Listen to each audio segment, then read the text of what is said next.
Gente, muita chuva aqui em Limoeiro do Norte.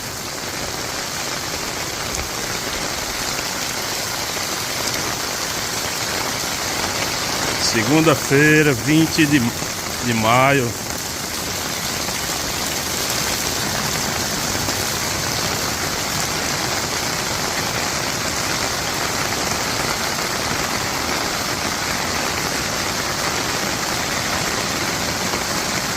Eita, que chuva abençoada.